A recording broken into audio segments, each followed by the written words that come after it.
যে উনি কয় পাছা, ওরে বাসা বকাত করে কয় পাছা। ভালো রে মা, একটা সেবা দিলাম। অর্ডার আছে, খালি গল্প করতে কয়, এর চাইতে আমি ভালো পারবো না। একটা ছোট্ট করে কইয়ে নেই, একজনের বাড়ি হচ্ছে টাউনে, বিয়ে করেছে ডাউনে।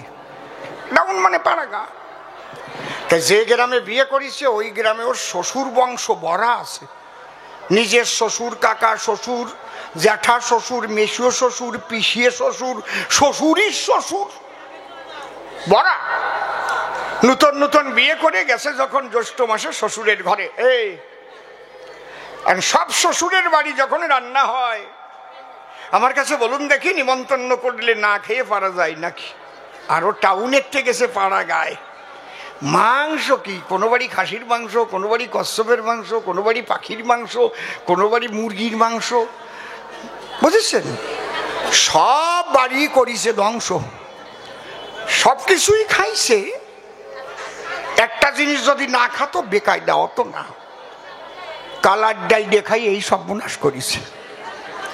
ওই কালার ডাল পেটের মধ্যে যাইয়া সব কয়টা এনেছে আলঠাইয়া, একবার ক্যালকালাইয়া ক্যালকালাইয়া পিছনের দিক নামার চেষ্টা করেছে।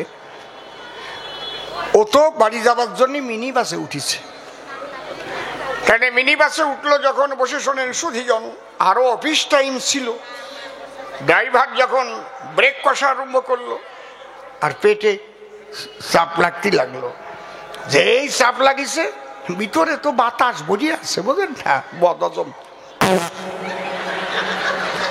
ওরে কি দুর্গন্ধ রে! এক ভদ্রলোক ডাক দিয়ে কয়, রে দাদা, কে কাজটা করতেছেন? ভালো হচ্ছে না কিন্তু, প্রচন্ড গন্ধ। ও চিন্তা করতেছে, যখন ভালো হচ্ছে না তাহলে আমি একটু চাপিয়ে ধরি আর একটু ভালো করিয়ে দেই। চাপিয়ে ধরিছে, আবার যখন ব্রেক কষেছে, চাপিয়ে ধরলে হবে কি, তো অবলা যায়, একটু ফাঁকা পালি বের হয়ে যাবে কি। যেই চাপিয়ে ধরিছে, এইবার একটু শব্দের পরিবর্তন ঘটেছে, আগের মতো ওরকম না। বাড়ি যাইয়ে রেওয়াজ করে এইটার একটু তুলে দেখো কেমন ঠাই, বহু কষ্টের ব্যাপার। শব্দের পরিবর্তন হয়েছে বটে, কিন্তু বহু রকমের খাদ্য গিয়ে ওর পেটে যে দুর্গন্ধযুক্ত বায়ু জমা হয়, খুলে বলি সবাধারে, ওই বায়ু বহির্গত হয়েছে পায়ুদারে। পায়ুদার বোঝেন তো নাকি? একটু মাঝে মাঝে ওই যে উনি কয় পাছা, ওরে বাসা বকাত করে কয় পাছা। ভালো রে মা, একটা সেবা দিলাম। পায়ুদারে যখন হয়েছে দুর্গন্ধযুক্ত বায়ু নিঃসরণ, শোনেন, ভালো বাংলায় আমিও করতে পারি, সবাই তো ঠিক পাবে না। হ্যাঁ, যখন নিম্নদ্বারে ওই দুর্গন্ধযুক্ত বায়ু যখন বের হয়ে গেল, আর একটু সরু শব্দ ছিল, নাকের মধ্যে একেবারে ত্রিশূলের মতো ঢুকে গেল। ভদ্রলোক বলছে, দাদা ভালো হচ্ছে না, কিন্তু টেকা যাচ্ছে না। ও ভাবতেছে তাহলে আর একটু ভালো করে দেই, আবার চাপিয়ে ধরিছে। আবার যখন ব্রেক কষিছে, ওতে আরো নাকের তালিও পোড়া গন্ধ। হ্যাঁ, কায়দা আছে, এমন গন্ধ বের হয়েছে। ও দাদা, বারবার বলতেছি ভালো করি, হ্যাঁ ভালো হচ্ছে না, ভালো হচ্ছে না। ও তখন কয়, ও দাদা আমি 3 বার চেষ্টা করেছি, চাপতে চাপতে চাপবো কোন জায়গায়, এর চাইতে ভালো আমি আর পারবো না। যদি এর চাইতে ভালো পারতে হয় তুমি পাঠিয়ে নাও, দিয়ে নাও। ভগবানরা চাই না। যদু আর মধু 2 ভাই, নাম দুটো মনে রেখো। মধু হচ্ছে বড় আর যদু হচ্ছে ছোট। মধুর বউয়ের নাম হচ্ছে কালী, আবার মধু কিন্তু কালী ভক্ত। 2 ভাই ভাগাভাগি হয়ে গেছে, ওটা কালী মন্দির করেছে। আর যদুর বউয়ের নাম হচ্ছে ফেদি, ও একটু আজ বলদার মতো আর কি, মানে সরল মানুষ। তা বাবা মরে যাওয়ার আগে বলি সবার পুরো ভাগে টাকা পয়সা 2 ভাইকে সমান ভাগ করে দেয়। দুই ভাই দুটো দোকান দিল, কিন্তু মধুর দোকানে বেচা কেনা বাড়িয়ে গেল। যদুর দোকানে খদ্দের যায় না রে মশাই। যদি মনে মনে ভাবে তাই মধু আমার বড় ভাই, একই টাকা বাবার টাকায় ব্যবসা পাই, কিন্তু ওর দোকানে বেশি কেন খদ্দের যায়? আমার মনে আছে, ভাবো দেখি সকালেও কি করে বেরোয়, আজকে আমি একটু ইনভেস্টিগেশন করব, মানে তদন্ত করে দেখবো। ও দেখে ওর দাদা সকালে দাঁড়াইয়ে বৌদির নাম করে বেরোচ্ছে, মা কালী। ওর বউয়ের নামও তো কালী। কালী কুলাও, কালী কুলাও মা, ব্যবসাটা যেন ভালো হয় মা। যদু ভাবতেছে ওই জন্যই যার যার বোন নাম কইয়ে বারলি তো ব্যবসা ভালো হয়। হ্যাঁ, এতদিন দাদা আমার শিখই নাই, আমি যদি ধনী হয়ে যাই, অন্তরে আমার আছে ভাবো কালকে আমিও আমার বোন নাম কইয়ে বেরোবো।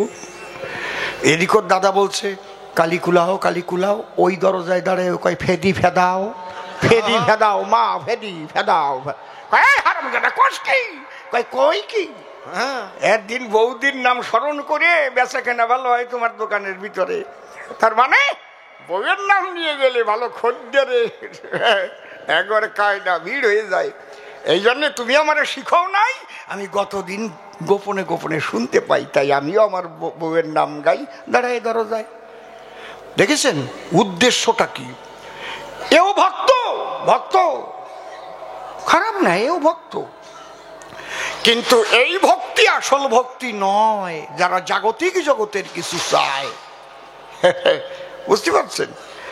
একটা কথা কব না, থাক কব না, ওটা কব না। আমি এক জায়গায় আমার দড়িয়ে বান্ধে এক জায়গায় পুজো দিতে নেছে, আমি কেমন আছে সেটা আর কব না। অনেক সময় তো ঠাইসে ধরিয়ে অনেক কিছু করায়, ইচ্ছা নাই তাও করতে হয়, এরকম দলে পড়ে হয় না। মানে 52 মন্তর পড়াচ্ছে, হ্যাঁ ধরো ফুল দেশ, বলো কি শ্রীং দেহি, শ্রীং দেহি মানে শ্রীং দেহি মানে সৌন্দর্য। আমার যেটুক ভগবান দেশে আর আমি চাবো না, আর তে বেশি চাটি গেলি কেনা পোষা বানাই থলো, 52 পড়েছে বিপদে। বুঝতে পারি? যশং দেহি, যশ আমার মেলা হয়েছে, আমি রাষ্ট্রীয় পুরস্কার পাইছি 1995-এ। আমি লন্ডনের থেকে গোল্ড মেডেল পেয়েছি, দুবাই থেকে গোল্ড মেডেল পেয়েছি, বাংলাদেশ থেকে গোল্ড মেডেল পেয়েছি, আমেরিকায়। আমার আর যশ দরকার নাই, 52 তোমার পুজোরও দরকার নাই, আটা দিছি আমি। বুঝতে পারছেন ব্যাপারটা কি? কয় না যশং দেহি, ধনং দেহি, সিং দেহি, ওইসা নেহি নেহি कुछ नहीं, क्या मांगता है? हम तुमको मांगता है, हे गोविंद তুমি আমাকে দেখা দাও, তুমি ছাড়া জগতে আমার আর কেহ নাই, হে প্রভু একমাত্র আমি তোমায় যেন পাই। এখানে শাস্ত্র কি বলছে? অন্যান্য অভিলাষিতা শূন্য জ্ঞান কর্মদ্বারা বৃতং আনুকূল্যেন কৃষ্ণানুশীলনং ভক্তির উত্তমা। তাহলে অহৈতুকী ভক্তি বলে কারে? পার্থিব জগতের কিছু না চাইয়া দেখা দাও প্রাণ কাটাইয়া একমাত্র কৃষ্ণের জন্য, যার দুটো আঁখি ঝরে, তার ইষ্টের জন্য, খালি কৃষ্ণের জন্য বলবো না, হরির জন্য, কালীর জন্য, কৃষ্ণের জন্য, শিবের জন্য, রামের জন্য, যার যেভাবে ধরুক তাকে পাবার জন্য, তার ইষ্টকে পাবার তরে যদি কারো দুটো আঁখি ঝরে, পার্থিব জগতের কোনো কিছু দিলে তারে, সেখান থেকে কিন্তু নড়ে না তার মন। তার একমাত্র উদ্দেশ্য রয় আমার আকাঙ্ক্ষিতকে আমার পাবার অভিপ্রায়। এই অবস্থায় ভক্তি নিয়ে চলিবে যে জন, আপনাদের কাছে বলে রাখি, এই ভক্তি হচ্ছে অহৈতুকী, ওই পাল্লায় তুলে হইবে ওজন। এই অহৈতুকী ভক্তা হবে যে, একমাত্র অর্ঘ্য পাবে সে। আর আমার কৃষ্ণ ঋষিকেশে এখানে এসে তার ভাব কান্তি বিলাস তিনটি করিয়া গ্রহণ, কৃষ্ণরূপ ছেড়ে দিয়া গৌর রূপ ধরিয়া নবদ্বীপে গিয়া প্রেমানন্দে হরিনাম করবে। হরি হরি বল। বোঝা গেল? জবাব দিয়ে যাচ্ছে কিন্তু। যজ্ঞের নাম কি? দাড়িপাল্লা কেন? পদ্ম ফুল কেন? অর্ঘ্য কে পাবে? পাচ্ছেন তো নাকি জবাব? কোনোটাই যদি জবাবে আমার অভাব থেকে যায়, আমি আবার নিবেদন করি আপনাদের রাঙা পায়, আপনারা আমাকে খোসা দিয়ে বলবেন সরকার মশাই এইটার জবাব পাই নাই, আমি ধন্যবাদ জানাবো। তাহলে এই যজ্ঞ হচ্ছে কেন বলে দিলাম। তার মানে কি কারণে দাঁড়িপাল্লা হয়েছে রক্ষণ? কেনই বা পাল্লায় একটা পদ্ম কহিলাম তাহা সদ্য, আপনারা শুনলেন যত ভক্তগণ। এবং কি হবে এই যজ্ঞের পরে? অর্ঘ্যই বা দেব কারে? বলেছে তোমার উপরে আছে কোনজন? শুনে নাও, ভগবান নিজে বলেছে নামা হতে নাম বড়, নাম হতে আমার ভক্ত বড়। ধরো আমার কথা ধরো, এ তো তুমিও জানো নারদ তপোধন। অন্তরে দেখেন ভেবে ভগবান চিরকাল ভক্তের সম্মান দিয়ে এসেছে ভবে। ভক্তের বাধ্য ভবারাধ্য, ভক্ত দিলে ভোগ নৈবেদ্য। সেই নীলপদ্ম সেইটুক করে গ্রহণ। ভক্ত যদি ইচ্ছা করে ভগবানের লিপি পর্যন্ত, বিধান পর্যন্ত পাল্টাই দিতে পারে। ছোট্ট একটা ঘটনা বলি আপনাদের ধারে, আপনারা শুনেছেন হরিদ্রুমত গৌতমের কথা আপনারা শুনেছেন, বিজ্ঞ শ্রোতা। গৌতম ঋষি বলে আমরা জানি সর্বজন, ওনার মূল নাম হচ্ছে হরিদ্রুমত গৌতম। ওনার স্ত্রীর নাম কি ছিল মনে পড়ে নাকি দেখি? অহল্যা। বাবা বাবা, দেখ কি ভালো, একটু বললি আমার কি ভালো লাগে, সে মানুষগুলো জানে। এই অহল্যাকে বিয়ে করার ইচ্ছে ছিল কার? ইন্দ্রের। বুঝতে পারছেন? কিন্তু অহল্যার বাবা ওই ঋষির সঙ্গে ঘটালো প্রণয়। তা ইন্দ্রের অহল্যার উপর একটা টান থেকে যায়। ওইটা কি গান আছে না, প্রথম জীবনের ভালোবাসা স্বপ্নের মতো জাগে, এ গান গায় না? আর হাসার কথা নয়, ওই যে একটু ভালো লাগিয়েছিল না, ওইটা ভুলতে পারে নাই কোনো সময়। ইন্দ্র মনে মনে চিন্তা করে আমি যাব ব্রহ্মবিদ্যা শেখার তরে। কার ধারে? গৌতম ঋষির ঘরে। তাহলে ওখানে গেলে পরে অন্তত অহল্যার হাতে দু এক গ্লাস জল তো পাবো, তো হাতে হাতে একটু সোয়া সুই তো। বুঝতে পারছেন ব্যাপারটা কি? হাসার কথা না, যে বলে সত্যি কথা যেটা আর কি। ও মনে মনে ভাবে তাই, তাহলে আমি একটু ওই ব্রহ্মবিদ্যা শিখতে যাই। ওই ব্রহ্মবিদ্যা করতে প্রশিক্ষণ তে কারণে শোনেনি জ্ঞানী জনে ওই বাড়িতে করতো গমনাগমন। তাতে একটু দেখা হতো, ইন্দ্রদেব আনন্দ পেত। বুঝিস ব্যাপারটা কি? একদম আমি একবার গোড়ার কথা কয়ে দিচ্ছি সবার সাধারণ। কিন্তু হরিদ্রুমত গৌতমের সঙ্গে যখন অহল্যার বিয়ে হয়, তখন ওদের একটা জন্মেছিল তনয়, মানে ছেলে। তার নাম কি? শতানন্দ। সৎভাবে করে আনন্দ জন্মেছিল শতানন্দ। শতানন্দর বয়স যখন 9 বৎসর মাত্র, শোনেন সুধীচয়। পূর্বজন্মে থাকে যদি সাধু সংস্কার, দেখিতে শুনিতে হয় তার বৈষ্ণব আচার।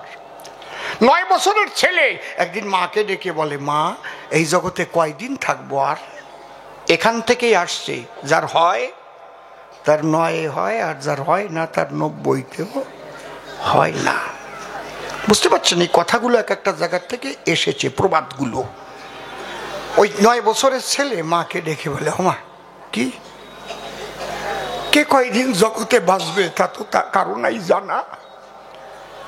চিন্তা করে দেখো দেখি, মৃত্যুর খবর আমরা কেউ জানি নাকি, কখন দেবে হানা। মা তুমি কথা লবে, আমাকে তুমি আশীর্বাদ করে দেবে, আমি বনে গিয়ে করব ঈশ্বরের সাধনা। ছোট্ট ছেলে, এর নাম সনাতন ধর্ম। ও মাঝে মাঝে গর্ব হয়, আনন্দ হয়, প্রভু তুমি আমাকে সনাতনী করে পাঠিয়েছো এ ধরায়, আবার যদি জন্ম করো দান, আমি যেন সনাতনী কোন মায়ের গর্ভের হতে পারি সন্তান, বাবা না হই যেন কোনো শয়তানের সন্তান। ছোট্ট 9 বছরের ছেলে ভাসিয়া দুই আখি জলে প্রণামিয়া মায়ের চরণ তলে করে নিবেদন, তব আদেশ পেলে পরে ঈশ্বরের সাধনার তরে আমি বন মাঝে করিব গমন। মা বলে, বলিস কি, তুই এবার 9 বছরের ছেলে, বনের মধ্যে গেলে বাঘে খেতে পারে গিলে, কত হিংস্র জন্তু ও জানোয়ার বনের মধ্যে রয়। বলে, মা ঘরে বসেও তো আমি মরে যেতে পারি, এও তো মিথ্যে কথা নয়। ঈশ্বরের সাধনার তরে আমি যাব বনের ভিতরে, আমি তো কুকর্মের জন্য যাব না বনালয়, তাহলে ঈশ্বর দেখবে না, বাঘে খাবে আমায়। একে বলে বিশ্বাস, মনোবল। ছোট্ট একটা কথা কই, বিশ্বাস আর মনোবল এই পর্যন্ত থাকলো। করোনা যখন আরম্ভ হলো, সবাই মুখ টুক ডাকিয়ে লকডাউনে কি অবস্থা হয়েছিল। আমি গানে ছিলাম, বাড়ি চলে আসলাম, শুনলাম বাবার জ্বর হয়েছে। ঢুকলাম, গিয়ে দেখি বাবা সন্ধ্যার পরে খাটের পরে মশায় কামড়াচ্ছে। বাবা বললাম, মশারিটা কেউ টানাই দেয়নি? বলছি, কেউ আসে না আমার কাছে, আমি বলেছি আমার জ্বর, এটা করোনা, আমার কাছে কেউ আসে না। কিন্তু আমার মনের মধ্যে হলো, এই বাবার ঔরসে, মায়ের গর্ভাবাসে আমি করেছি জন্মগ্রহণ। আজকে করোনার ভয়ে যদি বাবার সেবা থেকে আমি বঞ্চিত হই, তাহলে আমার মতো অযোগ্য সন্তান আর নাই এ ত্রিভুবন। আমি বললাম, বাবা করোনা কি হবে, তুমি তো আমার বাবা, তুমি সেবা না পেয়ে এইভাবে কষ্ট পাবা। আমি বিছানায় উঠে 4টে মশারির কোনা টানাইয়ে গুজে দিয়ে বাবার পাওটা একটু টিপে দিতে লাগলাম। আমি শুধু এইটুকুই ভাবলাম, হে ঈশ্বর, বাবার সেবা করি, যদি আমার মৃত্যু হয় দুঃখ পাবো না আমি অন্তরে। আমি জানবো বাবার সেবা করতে গিয়ে আমার মৃত্যু হয়েছে। কি বলবো আপনাদের ধারে, আমার ফ্যামিলিতে 9 জনকে করোনায় ধরে, আমার বাবাও করোনায় গেল মরে, আমার কিন্তু করোনা হয় নাই। এই যে মনোবল, বিশ্বাস, একটা জিনিস আছে, এখানে কোনো বিজ্ঞান খাটবে না, এটাও বিজ্ঞান, অধ্যাত্ম বিজ্ঞান। ভিতরের পাওয়ার বেড়ে গেছে, সে বাড়াই দিয়েছে, আমার কি। এই জন্যে আবার আমি ভূমিকায় যাই, সেই কথাগুলো বলি আপনাদের ঠাই। ওই যে ছোট্ট ছেলে ভেসে চোখের জলে বলে, মা আমি বনে গেলে আমাকে বাঘে খাবে কি কারণ, আমি তো যাবো ঈশ্বর সাধনার তরে, ঈশ্বর তো দেখছে যে আমার সদানন্দ এসেছে বনের ভিতরে, সে আমাকে রক্ষা করে রাখবে সর্বক্ষণ। হরি হরি বল, হরি হরি হরি বল। কি বলবো আপনাদের ঠাই, হরিপালকে রক্ষা করে নাই, যদিও আজকে শ্রীকৃষ্ণ নারদী গোসাই এর মধ্যে আসে না, কিন্তু কথাটা মনে পড়ে যায়, না বলে তো পারি না। রক্ষা করে নাই হরিপালকে, রক্ষা করেছিল কে? স্বয়ং হরিচাঁদ ঠাকুর। হরিচাঁদের কোনো মূর্তি ছিল নাকি? কেউ ফটো তুলেও রাখে নাই, কোনো জায়গায় ছিল না রে ভাই। ওই হরিপালকে রক্ষা করেছিল হরিদয়ময়, যে গদাই বাউলি নিয়ে গিয়েছিল তাকে বাঘের বুকে ঠেলে দিল। ওর মা বলেছিল, বিপদে পড়লে বাবা হরিচাঁদ বলে ডাক দিন বাবা। তাই ভাসিয়ে চোখের জলে বল হরি বলে যখন করেছিল হরিচাঁদের স্মরণ, উগ্র ব্যাঘ্র এসে দাঁড়িয়েছিল তার পাশে, সে তখন ওই হরি রূপ করেছিল দর্শন। বাঘ ফিরে গেল, যে রূপ সে বনের মধ্যে দর্শন করেছিল, বাড়ি গিয়ে মাটি দিয়ে সেই হরিচাঁদের মূর্তি গড়াইয়ে নিল। আর সেই মূর্তি নিয়ে ওরাকান্দি গুরুচাঁদের কাছে উদয় হলো। গুরুচাঁদ দেখেই কয়া, হ্যাঁ সেমরা তুই আমার বাবারে বানালি কোন জায়গাতে, এই যে পাশ হয়ে গেল। কেউ যদি আমার বাবার মূর্তি তৈরি করে নিয়ে আসে আমার পাশে, তাহলে আমি দেখে যদি কই, এই যে আমার খাঁটি আগে এইরকমই তো আমার বাবা ছিল, ওই যে পাশ হয়ে গেল। বুঝতে পারছেন ব্যাপারটা কি? কোন ছবি দেখে না। তাহলে বাচ্চা ছেলে তাই মায়ের কাছে ডেকে বলে, মা মাগো আমি যাব জঙ্গলে ঈশ্বর সাধনায়, আমাকে দাও বিদায়। মা বলে, তুই আমার একমাত্র ছেলে, আমার কোনোদিন বিপদ হলে তোকে পাবো কোথায়? সন্তানাদি মানুষ কেন জন্ম দেয়? অন্তরে কর ধারণা, মাতা পিতা চিরকাল যুবতী যুবক থাকে না, একদিন বৃদ্ধ বৃদ্ধা হতে হয়। সন্তানাদি থাকলে ঘরে বৃদ্ধ বৃদ্ধা মা বাবার সেবা করে। তুই যদি থাকিস দূরে, আমি বিপদে পড়লে কে দেখবে আমায়? তখন বলল, মা, ঈশ্বর সাধনা করে যদি এমন শক্তি জাগে, মনের অনুরাগে বলি তব পুরো ভাগে, তুমি ডাক দিলে যদি আমার শোনার শক্তি দেয়, ডাকা মাত্র তোমার কাছে আমি হইব উদয়। তোমার উড়ে যাওয়া পরাণ পাখি যখন যেখানে থাকে, এক ডাকে তুমি পাইবে আমায়। ওই যে সদানন্দ জঙ্গলে চলে গেল, ও বিরাট সাধু হলো। বহুদিন পরে যে ঘটনা, ওই যে ইন্দ্র আসে গৌতমের ঘরে, আর গৌতম ঋষি প্রত্যেক দিন ব্রহ্ম মুহূর্তে ভোরে ভোরে উনি দণ্ড আর কৌমূল নল ধরে অভ্যাসবশত সাধনাতে যায়। ইন্দ্র মনে মনে ভাবে, আজকে ওনারে গভীর রাত্রিতে বনে পাঠাই আমার ওই ঘরে যেতে হবে। ওই ভোরবেলায় পাখি পক্ষ যখন ডেকে ওঠে, তখন উনি বিছানার থেকে উঠে বনের দিকে হাঁটে। ইন্দ্র একদিন রাত্রিবেলায় গিয়া গাছে জাখা দিয়া পাখি ডাকাইয়া দিচ্ছে আর কি, কাকা কুকু কি কুকু কুকু করে ডাকি উঠেছে। গৌতম ঋষি চিন্তা করে, তাহলে তো ভোর হয়ে গেছে এবারে। উনি দণ্ড কৌমণ্ডল ধরে যখন বনের মধ্যে যথাস্থানে গিয়ে বসলো সাধনায়, বসে শোনেন নারী নরে। এই সুযোগ পেয়ে ইন্দ্র ঢুকলো অহল্যার ঘরে। কিন্তু গৌতম ঋষির শরীরে একটা অস্বস্তি দেখা যায়। ব্যাপারটা কি? ধ্যান আর হচ্ছে না, আমার হয় না কোনো সাধনা। মনে করে মনস্থ তখন হলো ধ্যানস্থ, জানতে পেল সমস্ত ইন্দ্রদেব আমার ঘরে প্রবেশ করে সতীত্ব নষ্টের তরে। ওখান থেকে গৌতম ঋষি পুনর্বাই ফিরে আসে, ঢুকলো নিজের ঘরে। ইন্দ্র পেয়ে ভয়, তখন স্বসাধনার দ্বারায় একটা বিড়ালের মতো হয়ে সেখানে রয়, একেবারে কুচি মুচি দিয়ে ওই চৌকির তলায়।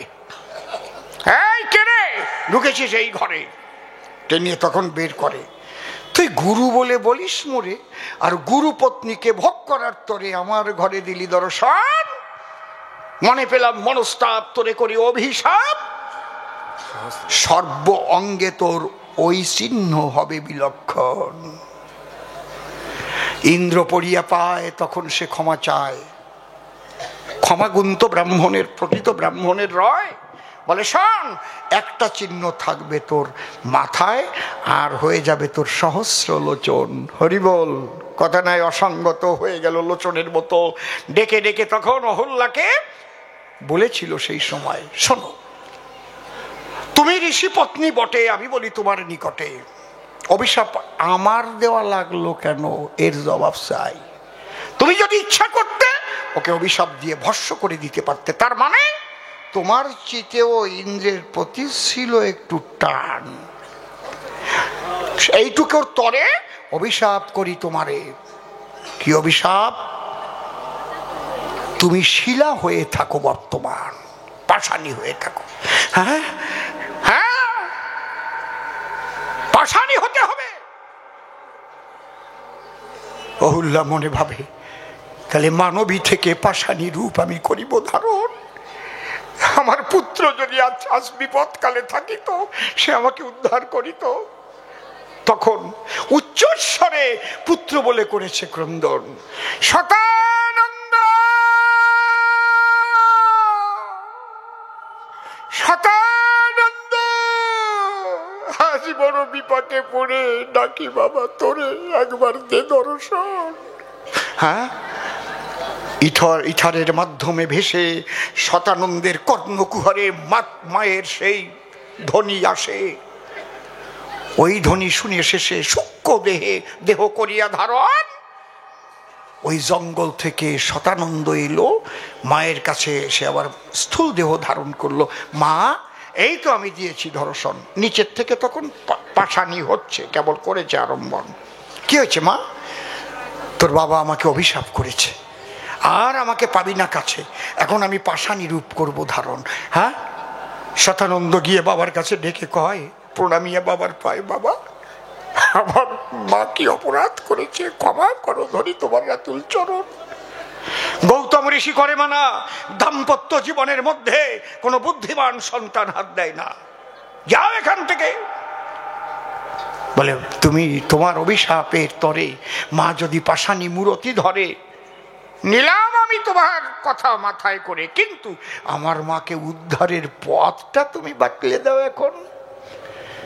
গৌতম ঋষি বলে, ভেবে ত্রেতা যুগে যখন রাম অবতার হবে, শ্রীরামচন্দ্রের চরণের ধুলি যখন ওই পাষাণীর পরে হইবে পতন, জয় রাম শ্রীরাম বলে পাষাণী মানবী হবে ধরণী তলে, আমি শাপান্ত করিলাম এখন। আগে যুগ কিভাবে ঘুরতো, 1 2 3 4, সত্য দাপর ত্রেতা কলি, এটা সত্য যুগের কথা বলি। এরপরে দাপর আসবে, তারপরে ত্রেতা আসবে। বুঝতে পারছেন মা কত কষ্ট পাবে? শতানন্দ বলে, দাঁড়াও মা, সত্যের শেষ যখন হয়ে আসছে, বেশি দিন তোমার থাকতে দেব না। আমার মনে আছে ভাবো, আমি সাধনার দ্বারাই ভগবানের কাছ থেকে একটা যুগ ছিনিয়ে আনবো, আমি দাপরকে পরে দিয়ে ত্রেতাকে আগে আনবো। শোনো না রো, ভক্ত কেমন গভীর জঙ্গলের ভিতরে গিয়ে শতানন্দ সাধনা করে, স্বয়ং বিষ্ণু দ্বারা এসে তার ধারে, কি হেতু ডাকো ঘনে ঘন। শতানন্দ বলে, তাই অন্য কিছু আকাঙ্ক্ষা নাই, আমার মাকে উদ্ধার করতে চাই, তাই দাপরের আগে ত্রেতা করো আনায়ন। হ্যাঁ, তাই হয় নাকি? সত্য দাপর, তারপরে ত্রেতা, এ কি বলছো? বিধান নষ্ট করার কথা। মানি না তোমার বিধান, মানি না তোমার নিদান, আমি মাতৃভক্ত সন্তান, চলে যাও তোমার কাছে, আমি আর কিছু আকাঙ্ক্ষা করি না কখন। আমি চাই না আমার তরে আমার মা যাতে উদ্ধার হতে পারে, তার জন্য নিবেদন করি করো জোরে, দেবে কিনা ভেবে দেখো ঠাকুর নারায়ণ। এই যে ভগবান বিপদে পড়ে গেল। ভক্ত আমার মাতা পিতা, ভক্ত আমার গুরু, ভক্তেতে রেখেছে নাম আমার বাঞ্ছা কল্প তরু, ভক্তে খাওয়াইলে তখন আমি খাই, ভক্ত না দিলে পরে আমি উপবাসী যাই। এই ভক্তের ডাকে সাড়া দিয়া স্বয়ং বিষ্ণু কহে ডাকিয়া, হে ভক্ত, তোমার সাধনায় মুগ্ধ হইয়া অগ্রে আমি ত্রেতাকে করলাম আনায়ন, অন্তরে দেখো ভেবে তারপর দাপর হবে অনারদ। এই জন্যে ভক্তের সম্মান ভগবান সবসময় করে অর্পণ। তাহলে আমার হতে নাম বড়, নাম হতে কি বড়? ভক্ত বড়। যদি বুঝতে পারো তো পারো, না পারো সরো, অত কথা কব না। ওই ফুটো ডেরাম মার্কা গল্প আমার দ্বারা কই না, ওরম গল্প আমিও জানি। ফুটো ডেরাম আমার মুখ দিয়ে আসতেছে না মাইরি, সত্যি বলতে চাচ্ছি, কিন্তু আপনাকে মুখ দেখে না ওইসব কোয়া যায় না, কেমন জানো। আরো বুড়ো হয়ে গেছি না এখন, কেন না আমার বুড়ো বান্দর কয়, তারপরে যাও দি বুড়ো হয়ে গেছে, তাও এখনো সে বান্দরামি যায় নাই। কবানে নাকি আবার তোমরা গল্প কব? তোমরা কি কও? কব ওই বুড়ি কয়, ভা কও কও, ওরে বুড়ি রে, চশমা চোখে দিয়ে উনি আগের থেকে কয় কও কও কও। ভালো, এই তো শোনো, সত্যি কথা শোনো। আরে বুড়ো হয়ে গেলি, বুড়ি হয়ে গেলি কি মানুষের রস কমিয়ে যায় নাকি? কারো বা বাইরে পাকে, ভিতরে সবুজ থাকে, মনের মনের ফাঁকে ফাঁকে ডাকে কত দোয়েল চন্দনা। বুড়িমা একটু গল্প শুনতে চায় বলে সবার তলে উনি মন্দ না। আপনারা জানেন, জানি সবে, যিনি শ্রীকৃষ্ণ মাধবে 10 বিধ রসে খেলা করেছে বৃন্দাবন, তার মধ্যে একটা হাস্য রস ছিল সর্বক্ষণ। ও কৃষ্ণ সকালের কেতু কেতু কেতু কেতু দিয়েছে, আবার ওই কয়ে কান্দে উঠে ফল পাড়ি দে, ফল পাড়ি দে, আবার যে ডাল ধরেছে কৃষ্ণ সরিয়ে গেছে, এমনি ডাল ধরে ঝুলতেছে, কেমন লাগে এরকম করিছে না? কি ভাবিস মনে মনে? কায়দা আছে, অত সোজা না। তা একটু হাসাহাসি না হলে হয় নাকি? কি গল্পটা মনে পড়েছে, উনি ফুটো ডেরাম দিয়েছে তো। শোনো বাবা নারদ, সব সময় না ওই রকম বলতে হয় না, কারণ অনেক সময় এরকম বললি মানুষই মন্দ কয় না, বোঝো না। দুই বন্ধু নতুন বিয়ে করেছে, পার্কে গেছে, কার বউ কেমন একটু বলা বলি হচ্ছে, এই তোর বউ কেমন? আমার বউ অসম্ভব ভালো, দারুণ বউ, ফাইন বউ। আমি বাড়ি গেলে আগেই দেয় আমার বোতাম খুলিয়ে, ঠান্ডার সময় গরম জল নিয়ে এসে পায়ে দেয় ডালিয়ে, ভাত মাখাইয়ে মুখে দেয় তুলে। আমি থাকতে পারি না আমার গিন্নিকে ভুলে, সন্ধ্যার সময় আমাকে পূজা দেয় ফুলে, থাকতে পারি না আমার প্রেয়সীকে ভুলে। বাবা কায়দা আছে। তোর বউ কয় তোর উল্টো, বোতাম খুলে একদিন দিতি কইছি 4-5টা বোতাম ছিঁড়ে ফেলাইছে, বোতাম খুলে দিতি কইছে টানিয়ে টানিয়ে ছিঁড়ে ফেলালো একদম। একদিন বললাম এইরকম ঠান্ডা লাগতেছে, একটু গরম জল হলে ভালো হতো, শাড়িতে গরম জল করে ডালিয়ে দিয়েছে, এই দেখ পাও ফুরিয়ে ঠোসা পড়িয়ে গেছে। শোন, বউর সাথে একটু আলাপ ব্যবহারও সেরকম করতে হয়। আমার বউয়ের নাম সুচিত্রা, আমি কখনো পূর্ণ নামে ডাকি না তারে, অর্ধ নাম ধরে ডাকি বারে বারে। সুচি, শুনছ? ওগো সুচি, কোথায় গেলে সুচি? বউ কি আনন্দ পায়, আমি অসুচি অবস্থায় তাও আমারে সুচি কয়। এই অর্ধ নামে ডাকলে পরে বউ খুশি হয় ভীষণ অন্তরে। ও কয় তাহলে আমিও আজকে বাড়ি যাই ওইভাবে ডাকবো, ভালোবাসা পাবো। ও বাড়ি যাইয়ে ডাকিছে, জাটার বাড়ি খাইয়ে নাক মুখ ফাটাই নিয়ে পরের দিন আইছে। পরের দিন কয় এই তোর মুখ ডবল হয়ে গেছে কেন? তোর জানি তো হইছে, তুই আমার অর্ধেক নামে ডাকতে কইছিস, ওই ডাকে এই তো জাটার বাড়ি খাইছি। তোর বোন নাম সুচিত্রা। ও সুচি। তোর বোন নাম কি? আমার বোন নাম বিচিত্রা, আমি ডাকিছি ও বিসি, ও জাটার বাড়ি খাইছি। আমার বউ কয় আমি তোমার বিসি, তোরে এইবার দিছি।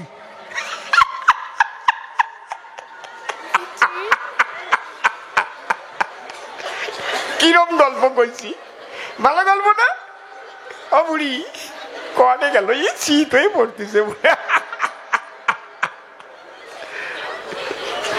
শোনেন, আমি গল্প ভুলিয়ে যাই নাই, কিন্তু একটু বুড়ো হয়ে গেছি তো মনে মনে ভাবি, তাই মানুষ যদি আবার মন্দ কয়, এই বেটা এখন এত বয়স হয়েছে তা ওই সব কয়, মন্দ কবা না নে তো, কব তো নাকি?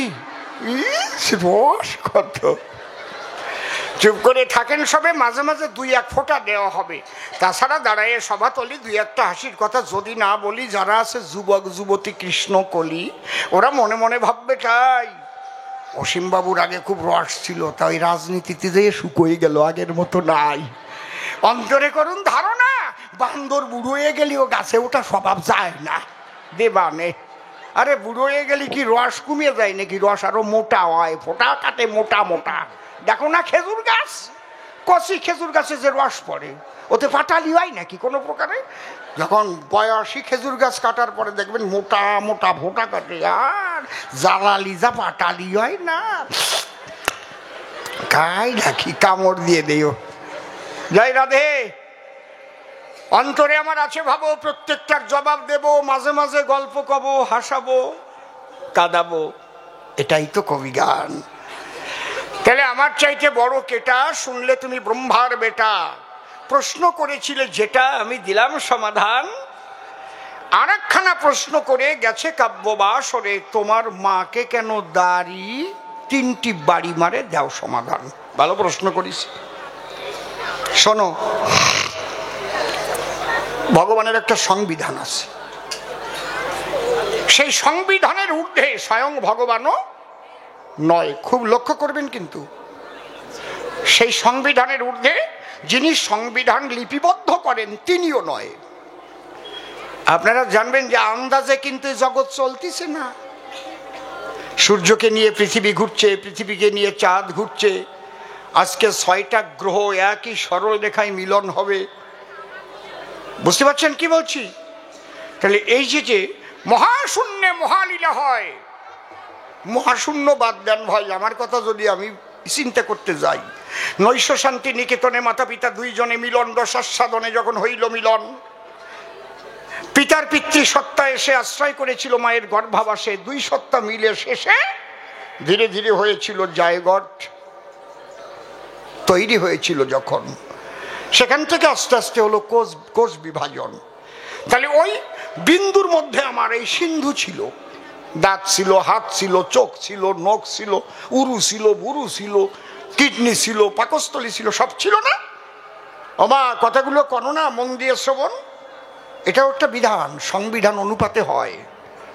বুঝতে পারছেন কি বলছি?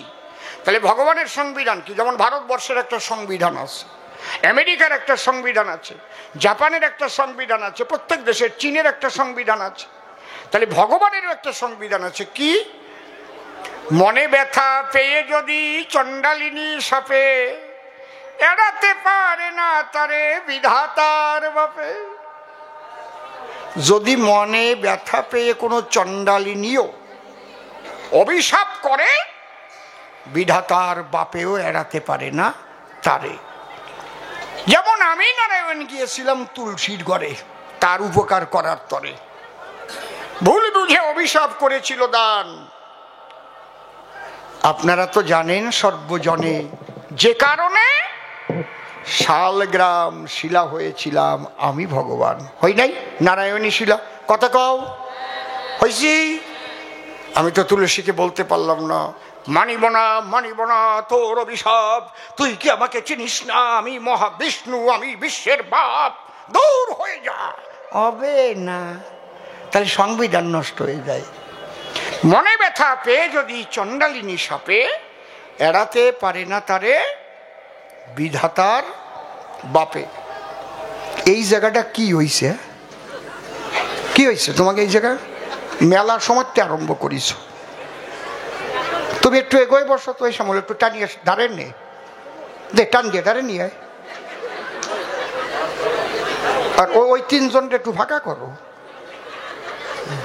কথা কই না, চুপ করো। এই জায়গাটাই কথা কয় খালি। তাই এই যে সংবিধান, শুনে যান। দাড়ি 3টি বাড়ি কেন করলো দান? বসে শোনেন বিজ্ঞ শ্রোতা, এটা সত্য যুগের একদম জ্যান্ত কথা, প্রমাণ দিয়েছে পুরাণ। মুনি ঋষিগণে ভাবে মনে মনে ওরা নৈমিষারণ্যে করবে একটা ব্রহ্মযজ্ঞের আয়োজন।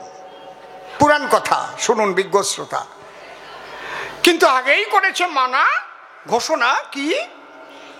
ব্রহ্মজ্ঞানী না হলে যজ্ঞস্থলে সে ঢোকার অধিকার পাবে না।